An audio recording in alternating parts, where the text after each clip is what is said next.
Bismillahirrahmanirrahim. Assalamualaikum warahmatullahi wabarakatuh. Perkenalkan, nama saya Ardiansyah Putra Pratama, santri asal Lumajang, Desa Gesang, sekaligus santri Pondok Pesantren Asyarifi 3 yang beralamat Desa Kebonsari, Kecamatan Tumbersuko, Kabupaten Lumajang. Qala Allah Ta'ala fil Qur'anil Azim, A'udzu billahi minasy syaithanir rajim. Bismillahirrahmanirrahim. Ya ayyuhalladzina amanu kutiba 'alaikumus syiyamu kama kutiba 'alal ladzina min qablikum la'allakum tattaqun. Wahai orang-orang beriman, diwajibkan kamu untuk berpuasa sebagaimana orang sebelum kamu diwajibkan untuk bertakwa. Alhamdulillah, kita semua masih diberi kesempatan untuk bertemu dengan bulan Ramadan, bulan yang di dalamnya diturunkannya Al-Quran, bulan yang penuh ampunan dan kasih sayang Allah Subhanahu wa Ta'ala. Marhaban ya Ramadan, selama ini kita telah menanti dan kini kita telah sampai di bulan Ramadan yang suci ini. Semoga kita semua dapat memanfaatkan waktu yang singkat ini untuk meningkatkan iman dan memperbanyak amal, serta saya di sini akan mengkaji kitab Hadis Arba'in Nawawi yang disusun oleh Al-Imam Abu Yahya bin Syarifuddin An-Nawawi.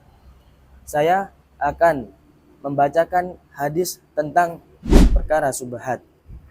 Bismillahirrahmanirrahim. Al-hadisus sadis. Adapun hadis yang nomor ke-6. An Abi Nu'man bin Bashir radhiyallahu an, diceritakan dari Abi Nu'man bin Bashir radhiyallahu an. Qala, berkata, sami'tu Rasulullah sallallahu alaihi wasallam, saya mendengar Rasulullah sallallahu alaihi wasallam bersabda, Innal halala bayyinun wa innal harama bayyinun. Sesungguhnya perkara halal dan haram itu sudah jelas. Wa bainahuma umurun mustabihatun la ya'lamuhunna katsirun minan nas. Dan di antara keduanya terdapat perkara-perkara subhat yang kebanyakan orang tidak mengetahuinya.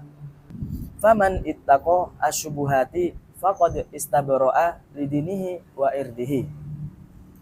Dan barang siapa yang menghindari perkara-perkara subhat, maka ia telah membersihkan agama dan kehormatannya. Waman waqa'a fi syubuhati waqa'a fil harami. Dan barang siapa yang terjatuh ke dalam perkara subhat, maka ia telah terjatuh kepada yang haram. Karra'i yar'a haulal hima yushiku ayyarta'a fi.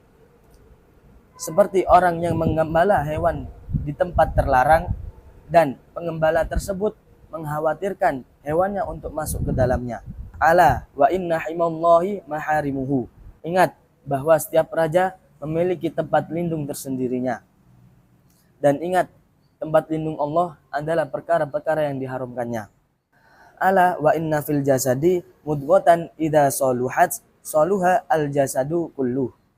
Dan ingatlah, di dalam tubuh ada segumpal daging. Apabila segumpal daging ini baik, maka seluruh tubuh akan baik. Wa idza fasadat fasada al jasadu kulluhu. Dan apabila segumpal daging ini rusak, maka seluruh tubuh akan rusak. Ala wahiyal qalbu. Dan ingatlah, segumpal daging ini adalah hati. Hadis dari Imam Bukhari wa Muslim. Saya akan jelaskan lagi dari hadis yang nomor 6 ini. Jadi, hadis yang nomor 6 ini diceritakan oleh Abi Nu'man bin Bashir radhiyallahu an, berkata, qala sami'tu Rasulullah sallallahu alaihi wasallam yaqul. Jadi Abi Nu'man bin Bashir ini mendengar Rasulullah sallallahu alaihi wasallam bersabda, Innal halala bayyinun wa innal harama bayyinun. Jadi Rasulullah sallallahu alaihi wasallam bersabda, sesungguhnya perkara halal dan perkara haram ini sudah jelas. Jadi halal ya halal, haram ya haram. Jadi tidak ada perbincangan di antara keduanya. Nah, wa bainahuma umurun mustabihatun la ya'lamuhunna katsirun minan nas. Dan di antara perkara halal dan haram tersebut ada perkara subhat yang kebanyakan orang tidak mengetahuinya. Jadi ada perkara halal, subhat, sama perkara haram. Tapi perkara subhat ini mencondongkan untuk ke perkara yang haram. Faman ittaqo asyubuhati faqad istabara'a lidinihi wa irdihi.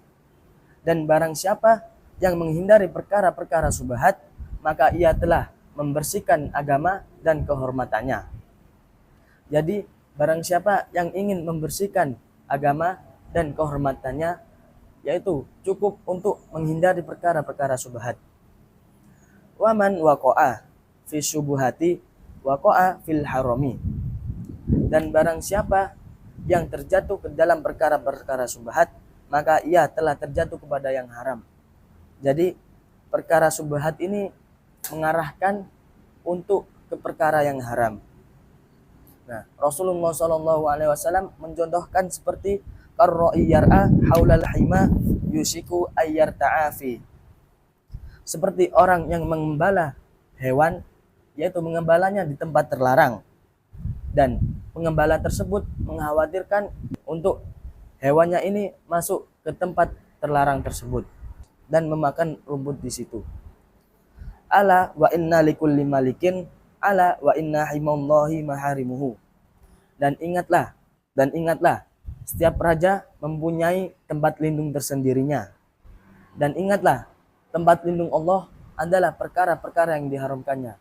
Contoh, seperti minum-minuman, mencuri, berzina, dan lain-lainnya. Nah, ala wa inna fil jasadi mudghatan idza saluhat saluha al jasadu kulluhu. Di dalam tubuh ada segumpal daging. Apabila segumpal daging ini baik, maka seluruh tubuh akan baik. Wa idza fasadat fasada al jasadu kulluhu.